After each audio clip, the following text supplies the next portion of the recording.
किसी शहर में एक बड़ा धर्मात्मा राजा राज करता था। उसके दान धर्म का प्रवाह कभी बंद नहीं होता था। हर जगह राजा बढ़ चढ़कर दान दक्षिणा देता था। एक दिन उसके यहां एक साधु आया। उसने राजा से कहा, राजन, सुना है तुम बहुत दान धर्म करने वाले राजा हो। तुम्हारे यहां से कोई भी खाली हाथ नहीं जाता। क्या मैं जो मांगूंगा वो तुम मुझे दे सकोगे? राजा बोला, कहिए साधु महाराज, आपको क्या चाहिए? साधु ने कहा, या तो 12 वर्ष के लिए अपना राज्यपाट दे दो या अपना धर्म दे दो।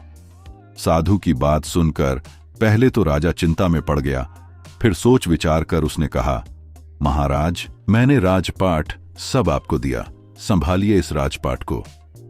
इतना कहकर राजा वहां से बिना कुछ लिए सब कुछ छोड़छाड़ बिल्कुल अकेला चल पड़ा। चलते चलते मार्ग में एक बगीचा आया। वहीं एक कुआं और प्याऊ भी था। बड़ा रम्य स्थान था। राजा वहीं विश्राम करने के विचार से ठहर गया।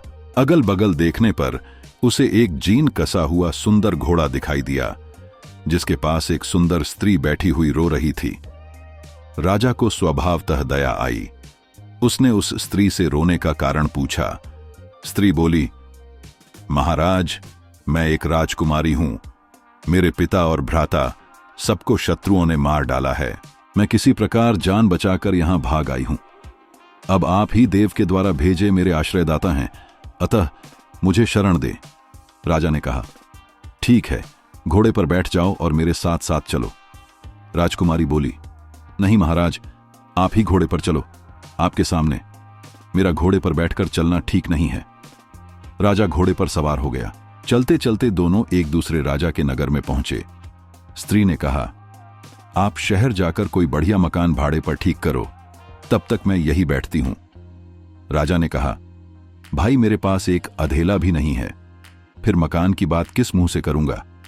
स्त्री ने कहा, महाराज, रुपयों पैसों की आवश्यकता हो तो मेरे पास से ले जाओ। और उसने निकालकर 10 मोहरें राजा को थमा दी।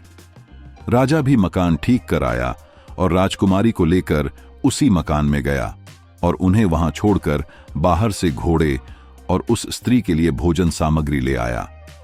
राजकुमारी ने भोजन तैयार किया और राजा से भोजन करने को कहा।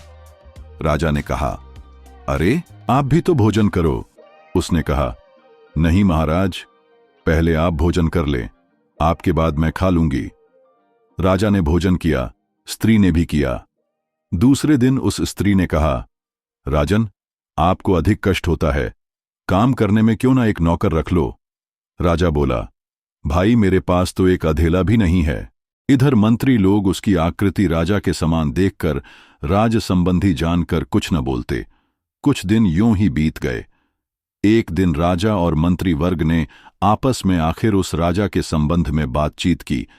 वह किसी का कोई संबंधी तो था ही नहीं। उनको बड़ा कौतूहल हुआ।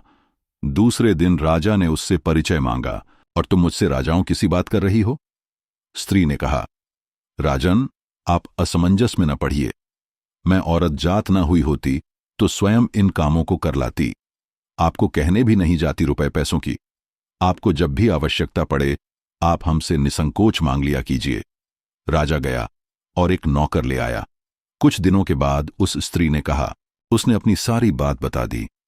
उसकी धर्मप्रियता देख राजा ने उसका बड़ा स्वागत किया और अपना मुकुट उसके सिर पर रख उसकी पगड़ी अपने सिर पर रख ली। अपने सिंहासन पर बैठाया और मित्रता की प्रतिज्ञा की। दूसरे दिन उसे फिर कचहरी में आने का निमंत्रण दिया। राजा ने सारी घटना उस स्त्री से कह सुनाई। उसने कहा, ठीक है,